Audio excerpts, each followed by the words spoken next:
This is 1370 The Buzz. On days like this, I imagine I flow free. The colors shift and change, oh so brilliantly. I imagine I'm a doggy waggling my tail. I take a pleasant ride on Mr. Simon's nail. Imagination. Imagination. Imagination. Imagination. Give it a try. Give it a try. Give it a try. That is just a little bit of a taste of imagination from the Small Potatoes skit. And I have on the phone, and I'm very, very excited about this, Little Airplane, the production company that does Small Potatoes, amongst other things. Hi, guys. Hi. You guys, you're all just chilling around the phone right now? Yep. Chilling around the phone. And I should tell you that we listened to your interview yesterday with Brian, and so we decided we're going to do the whole interview with Irish accent. Oh, yay! No, we're not going to do that. We're not going to do that. Well, that would work because all of the potatoes have British accents. True. That is true. Okay, who have we got? Let's start off with some introductions. Okay, so I'm Tone Tyne. I'm a supervising producer here at Little Airplane. I'm Julian Kaufman. I'm the animation director at Little Airplane. I'm Cassandra Gibbons. I'm one of the lead designers at Little Airplane. And I'm Michael Scanlon. I'm the other lead designer here at Little Airplane. That's awesome. Okay, can you guys go around again? We're going to do it classroom style. And tell me in like a couple words exactly what when you wake up in the morning and you get to work at Little Airplane, and you guys are in New York City, so everyone knows. The production company's in New York City. When you get to the office or your workspace, what do you do all day? Well, I'll tell you just generally, Little Airplane creates and produces preschool programming. So you've probably seen, or some of your listeners have probably seen some of the work that we do. Small Potatoes, as you mentioned, is our newest thing, and we're very excited about that. But we have some other shows that are in our catalog. We've done a show called Wonder Pets, Nick Jr. We've done a show called Third and Bird, which has just premiered on Disney Junior. We have a show called Ubi, which is on Noggin. Several other shows that we work on. So everybody kind of has a little hand in each of those different shows that we work on. Very cool. And so my listeners know you guys can get potatoed if you email radiosuki@gmail.com. That's radio, R-A-D-I-O, Suki, S-U-K-I, @gmail.com. Right now, and during the interview, you can get a potato of yourself. Who came up with that? Well, we have a Facebook page for Small Potatoes, which is amazing. We've got about 170,000 fans of the page right now, and as you'll see if you get on that site, it's a lot of fun. The potatoes are just they just lend themselves really well to taking on different personas, and so Josh Selig is the creator of Small Potatoes, and he's the president of Little Airplane. And he's really the mastermind behind the show and also the Facebook page. But maybe I'll throw it to one of the designers to talk a little bit about the potato. Yeah. Oh, actually, Mike over here, the other designer, got a request on the Facebook page that one of the kids really wanted to have a potato made of them. So it actually came from the fans who just had this desire to have a potato made of them, which was really a compliment to the design element of potatoes. And Josh thought that would be a really good idea. Scanlon made this great character, and the girl made it her profile picture right away, and it was getting all these hits. So it kind of turned into this phenomenon where we get hundreds of requests every day for potatoes of kids and adults and animals, everything. Who did my potato? That was actually one of the people that we have, one of our production assistants. She did a really awesome job. Yeah, she did. I saw it, and I was actually on the phone with Tone when I saw it, and he can attest that I was about 6 years old when I saw it, so I was very excited. It's great. How does the process begin? Not just for doing the potatoes, but how do you guys start your animation process? The animation process, well, first we record all the voices, which were all done in London for the Small Potatoes, since they have British voices. So the music comes first, and then the composer writes the music and the lyrics, and then it goes through a storyboard phase, and then from there it goes to the design phase, and then after that, after all that planning, it goes into the animation phase. How long generally does it take to go from, I guess, the beginning parts where you guys have everything recorded and you follow the audio in creating the potatoes to the finished product when it's premiered? Each show kind of varies, but basically each animator does 30 seconds of animation per week. So if you kind of use that as a guide, it takes about 38 weeks to make just one 11-minute episode of one of our shows. So almost a whole year to do just 11 minutes of animation. Wow. I have so much respect for you guys. I have ADD. I couldn't do it. But I guess the fact that you're doing something adorable during those times makes it a little easier. Have you had to look at potatoes on end, like real potatoes? I know that's a silly question, but it popped into my head when I was thinking of questions to ask, and I was like, I've seen people when they do drawings, they like to draw from real life, and so did you guys stare at a couple of spuds?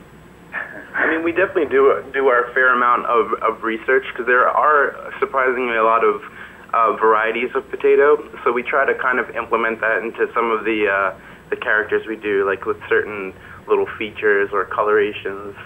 But yeah, we do a fair amount of potato research.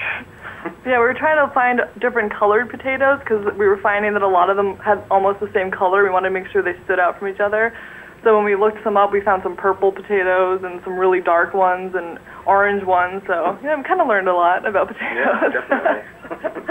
Now, is there ever anything when you see the finished product that's been aired, so it's done, that you're like, oh, I should have changed that, or should have done something differently? Is there something you ever want to change, or is that just territory? I mean, there's always a little something. The nice thing, though, is that we do all the animation in-house, so we can make changes to the very last minute before we send it out the door, so that's kind of helpful. But there's always things you run out of time, things you wish you could sort of improve on, but you always have to watch out for the deadline. Yeah, the phrase that we use around here is a great work is never finished, it's only abandoned. So what you need to do. I kind of like that. Now, I didn't make that up. I think it was Michelangelo. Oh, you stole it from someone? That's okay. So the potatoes, the things that they say, because when I started watching the Small Potato skits, I was like, oh, this is so cute. And they sound like real little kids. And I'm wondering, the things that they say are very intelligent, but at the same time, they're said in such a way that I could see a little kid saying it. So are these things that kids have said, or is this... do you guys know? Because you don't have anything to do with the audio. You are all animation. Well, we do, though. I mean, we recorded all the audio here in-house. That's one of the pluses to our studio here in New York, is we do all the aspects of production in-house, including all the music and voiceover recording. And in all of our shows, we always use real kids, and everything that you're hearing them say, aside from the lyrics that they're singing, which are written by script writers, some of the ad-libs on either side of the music on a show like Small Potatoes is all authentic kid dialogue. So as Julian had said, we record the voices first, and then the animators can use that as inspiration to make the characters come to life. And that dialogue was improvised, like the audio before the music and after the music, that was improvised by the kids, sort of led by the director, but just to get a natural sort of sound to the potatoes. One of my favorite things is one of the Small Potatoes saying, it makes me feel very brave, and or courageous. And I'm like, oh my gosh, I want to hug this potato kid. He probably wants to hug you too. Aww. Little Airplane's mission, because when you go to the website, guys, when you go to littleairplaneproductions.com, I believe it is. LittleAirplane.com. LittleAirplane.com. The cutest thing pops up is this little girl pretending to be an airplane, running around a bridge and going Little Airplane Productions, and it immediately grabs your heart. So, and then you have a very cute page, and you want to kind of talk about what you got, why you're there, and what your mission is? Well, I can actually recite to you what our mission statement is. It's Little Airplane Production is committed to celebrating young children and treating them and their world with dignity. We consider it both a great privilege and a great responsibility to represent and serve such a distinguished audience.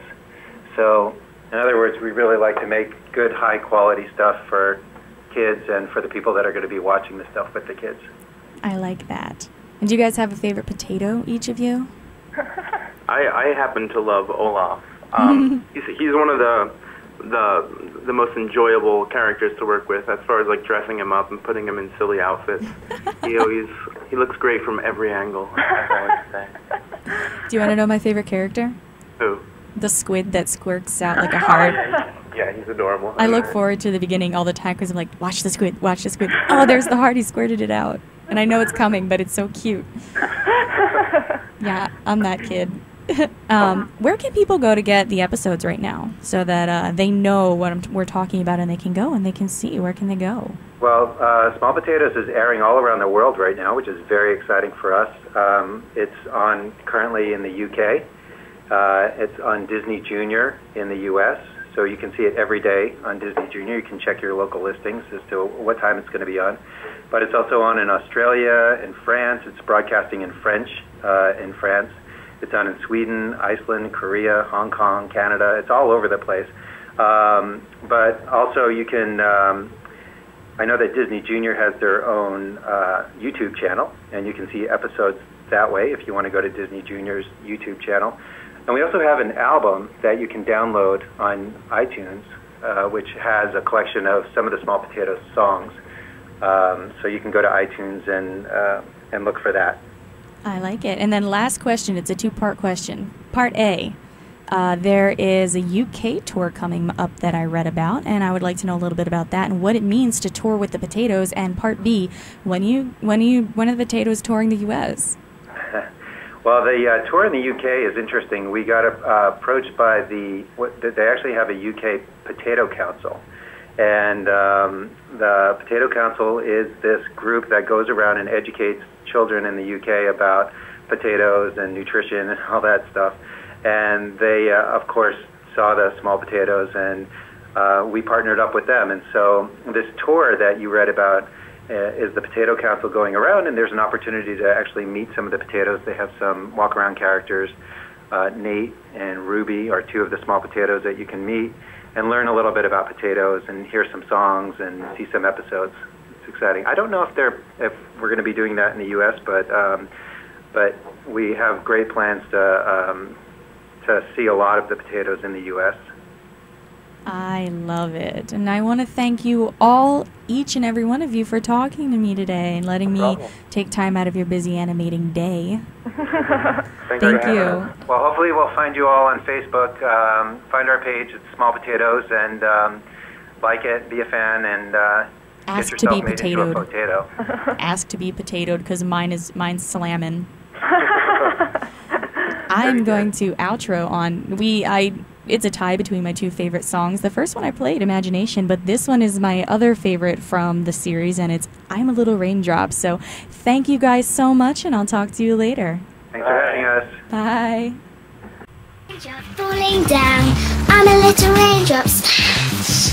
I'm a little raindrop swimming round, I'm a little raindrop splash. The rain came down really hard, filled a bucket in my yard. The rain came down with a plopping noise, plip plop plip on the girls and boys. I'm a little raindrop falling down, I'm a little raindrop splash. I'm a little raindrop swimming round, I'm a little raindrop splash. The rain was cool, yeah, the rain was wet. It was the biggest storm that I've seen yet. We wore rain hats and we wore raincoats, and we bobbed in puddles like potato boats. I'm a little raindrop falling down, I'm a little raindrop splash. I'm a little raindrop swimming round, I'm a little raindrop splash. Yippee!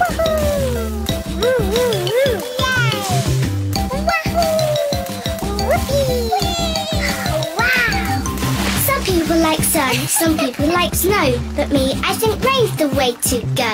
It waters the grass and the dandelions, it waters my cheeks, but I'm not crying. I'm a little raindrop falling down, I'm a little raindrop splash. I'm a little raindrop swimming round, I'm a little raindrop